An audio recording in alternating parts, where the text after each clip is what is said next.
Thank you for tuning in to The Midnight Mind. Please consider subscribing if this is your first time here, and hit the like button for me. I really would appreciate it. You know what time it is? It's midnight. It's time to enter the mind of Carl Jung.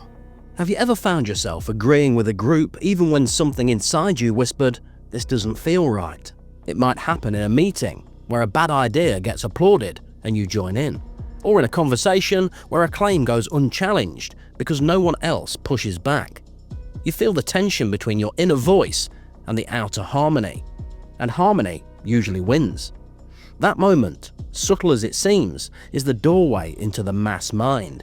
And once you cross it, you rarely notice you're inside. We imagine thinking as a private act, a sacred exercise of reason. But most thought, in practice, is imitation. We repeat what's familiar. We absorb the tone of our peers, the rhythm of our culture, the beliefs of our in-group. Carl Jung called this the collective psyche, a shared mental space where individual voices dissolve and the group becomes a single organism. In that space, you don't just agree, you become agreement itself. This isn't some abstract idea, it plays out everywhere. In 2003, the US invaded Iraq under the banner of weapons of mass destruction. The evidence was flimsy. Experts raised doubts, but the mass mind had already made up its mind. Media networks echoed the talking points. Dissent was labelled unpatriotic. To question the war wasn't just controversial, it was dangerous. The war proceeded. The weapons were never found. But the consensus machine moved on, unbothered by the facts left behind. Look closer and you'll find the same script repeated in different clothes. In the 17th century, Galileo was persecuted for arguing that the Earth orbits the Sun. The Church, wielding the mass mind of its time, declared such claims heresy. People didn't need proof. Authority had already spoken. Galileo's telescope could show the truth, but the world preferred its myth. The mass mind doesn't seek clarity, it seeks comfort. Psychologist Gustave Le Bon, writing over a century ago, observed that the masses have never thirsted after truth. Instead, they crave certainty, identity, and emotional resonance. Illusions become irresistible when they're shared by many. A belief echoed by millions acquires a strange glow, a feeling of inevitability. And once the mind is surrounded by agreement, doubt feels like betrayal. At that point, it doesn't matter if the belief is false. It feels like reality. The human brain isn't built for independent thought. It's built for survival. For most of history, being cast out from the group meant death. The tribe fed you, protected you, kept you alive. Rejection wasn't just painful, it was lethal. Over time, evolution baked that fear into our nervous systems. Studies show that social rejection lights up the same pain circuits in the brain as physical injury. We flinch from disapproval as if it were a punch. The need to belong is ancient and powerful. In the 1950s, psychologist Solomon Asch conducted a simple but brilliant experiment. He showed participants a series of lines and asked them to match lengths. The correct answers were obvious. When actors in the room gave incorrect answers, many of the participants aligned with them. 75% conformed at least once. The discomfort of standing apart overwhelmed their confidence in what they saw. This instinct isn't confined to psychological studies or political decisions. It operates in everyday life. A doctor hesitates to challenge a hospital policy even when it contradicts the data. A student keeps quiet during a lecture even when the material feels misleading. An employee nods in agreement while silently disagreeing with the team. In each case, the mass mind isn't enforced by tyranny. It's reinforced by silence. The mass mind is not some faceless villain. It's a set of instincts, magnified. It shows up when you suppress a question because no one else is asking. When you let a strange comment slide because everyone else laughs. When you nod, not because you agree, but because you're afraid not to. The mass mind lives in those moments. It doesn't shout, it whispers. It asks for your silence, not your allegiance. And silence is all it needs. This whisper becomes louder in digital spaces. You scroll through social media and see the same opinion repeated over and over. Maybe it started as a trend, a joke, a meme. But soon, it becomes a position, a belief, a signal. If you disagree, you risk backlash. If you agree, you earn likes. So you hesitate, you adapt, you retweet. Safety, not conviction, guides your action. And just like that, the mass mind spreads, one cautious click at a time. And when this force is scaled up, when it takes root in institutions, in media, in culture, it begins to look like truth itself. People no longer check if the idea is tested. They follow it because it's everywhere. When everyone knows something, no one bothers to examine it. The belief becomes sacred, and anything that questions it becomes heresy. That's the final spell of consensus. It doesn't just hide the truth, it hides the fact that you ever stopped looking for it. The philosopher Bertrand Russell once noted that the fact that an opinion has been widely held is no evidence whatever that it is not utterly absurd. But the brain is not built to reason in a vacuum. It looks for cues, it seeks reassurance, it takes comfort in what feels familiar. The more people believe something, the more real it feels. Consensus becomes a shortcut, a substitute for thought. And that is the spell of agreement, the invisible hypnosis that turns intelligent individuals into a predictable crowd.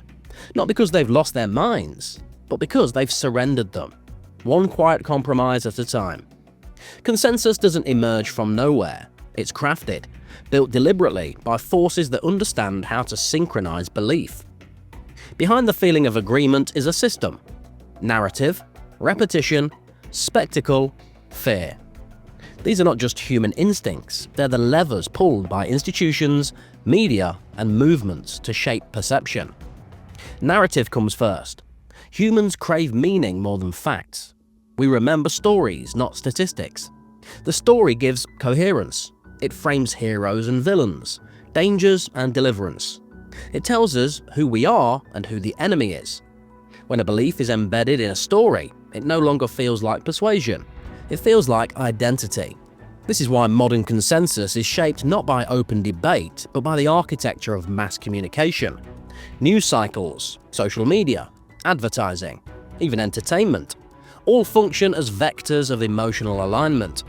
They don't just inform, they prime, they provoke, they tell you what to feel, and once your emotions are tuned, belief follows effortlessly. MIT researchers showed that false news travels 6 times faster than true news on Twitter. It isn't because people are stupid, it's because the false headlines are engineered to provoke emotion, outrage, fear, triumph. Emotion creates urgency.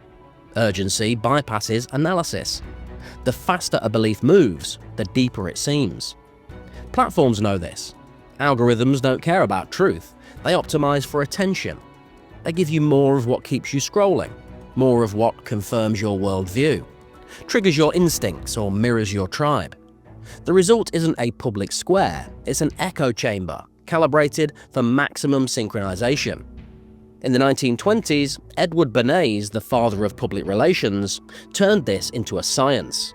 He helped tobacco companies rebrand cigarettes for women by staging a PR stunt during the Easter parade, labeling them torches of freedom. The campaign didn't argue about health, it reframed smoking as liberation, and it worked. Perception shifted, not because the message was logical, but because it was culturally strategic. Consensus solidifies when enough people imitate the belief. Repetition breeds familiarity. Familiarity breeds trust. Soon the belief doesn't need to be true, it only needs to be everywhere. The mind assumes that what it sees most often must be real. This is the logic of branding and of propaganda. Ideology weaponizes this through spectacle. Political rallies, mass protests, performative outrage. These aren't just expressions of belief. They're rituals of emotional alignment. They bind people not through clarity but through rhythm, color, chant, gesture. The individual dissolves into the mass, and the more synchronized the display, the more natural the belief feels. Even in professional spaces, the pattern holds. In corporate culture, meetings drift into performance. Disagreement becomes risky. Leaders favor affirmation over truth. So employees learn to conform, to smile, to echo. The result is paralysis disguised as consensus. Everyone agrees outwardly, no one agrees inwardly, but the illusion of alignment holds. Academia is no exception. Paradigms persist not because they are eternally valid, but because challenging them carries risk. Grant funding, peer review, tenure. These are all influenced by invisible lines of conformity. Dissent is not silenced directly. It's just made harder to publish, easier to ignore. Science is susceptible too.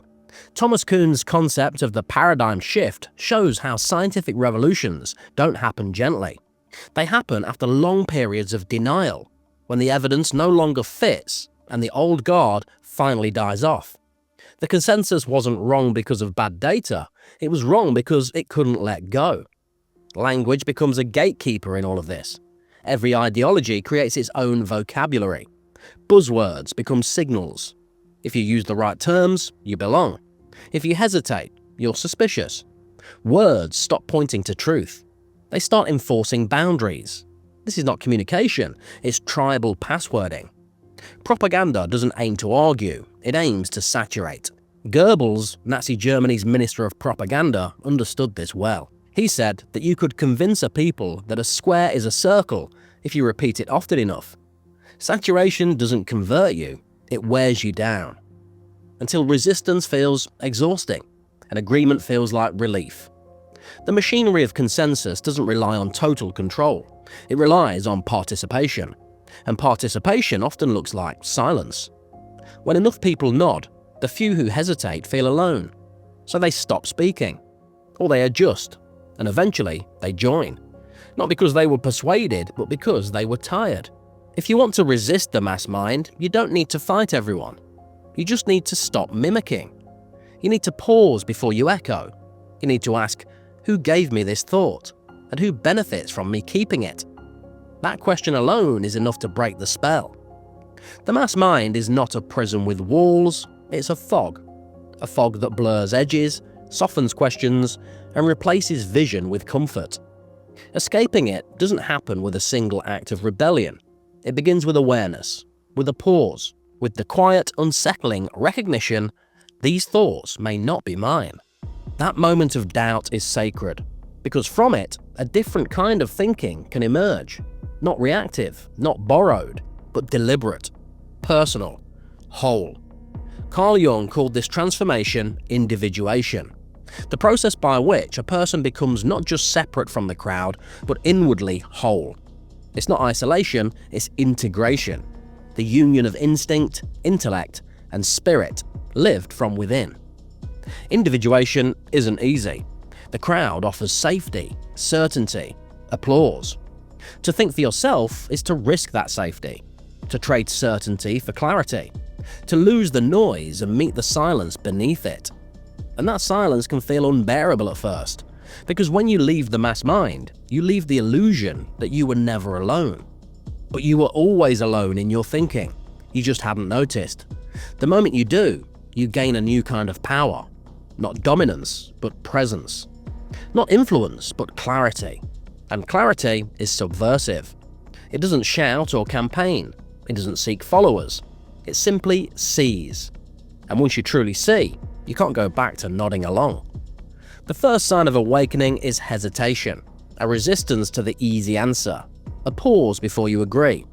That pause is a crack in the collective trance, and through that crack, your voice can return. Not the voice shaped by trends or trauma, but the voice that emerges from reflection, memory, intuition. A voice that isn't echoing anything, it's listening inward. Begin with the simple questions. Where did this thought come from? Why do I feel so certain? Who benefits from my agreement? Don't rush the answers. Just hold the question.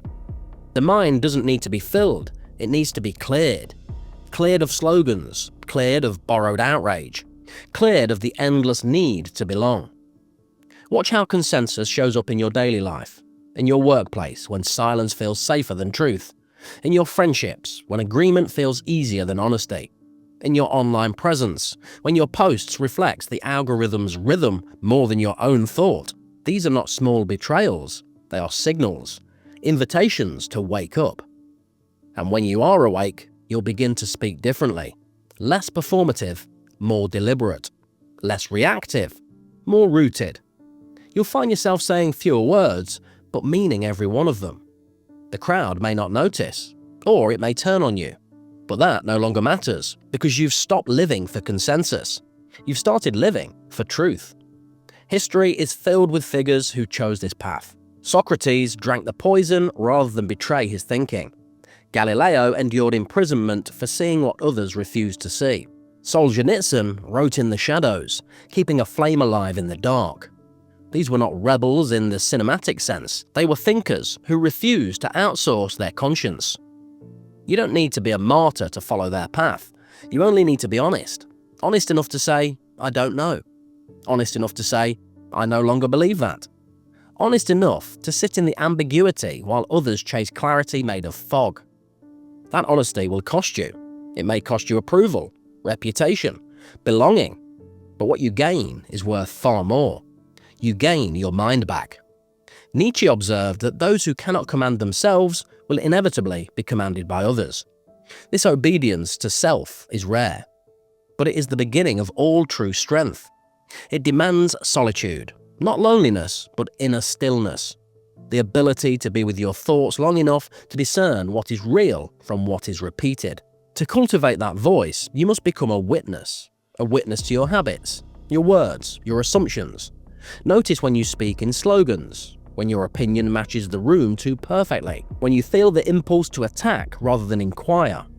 These are signs that the crowd has entered your bloodstream, and they can be reversed with effort, with attention, with courage. Build rituals that sharpen your perception. Journal, not for others, but for yourself. Walk without your phone. Read slowly. Meditate without performance. Let boredom return. Let silence deepen. These aren't retreats from the world. They are the recovery of your depth. The more you cultivate depth, the less you crave consensus. The more you begin to live from essence rather than approval. The reward isn't fame or influence. It's alignment, integrity. The quiet power of the mind that belongs to itself. And from that mind, different actions emerge. Not louder, but wiser. Not reactive, but visionary. These are the minds that change history, not through mass movements, but through catalytic presence. And that presence is contagious in its own way. Not through algorithms this time, but through resonance.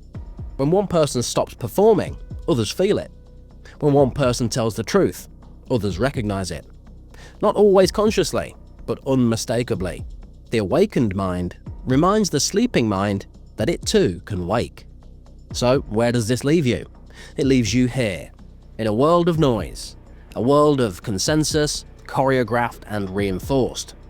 But within you is the capacity to stand still, to see clearly, to question without resentment, to speak without performance, and to live without needing the approval of the crowd. The mass mind will always exist. It will always beckon. It will always promise belonging. But once you've touched the truth of your own perception, that promise will lose its power.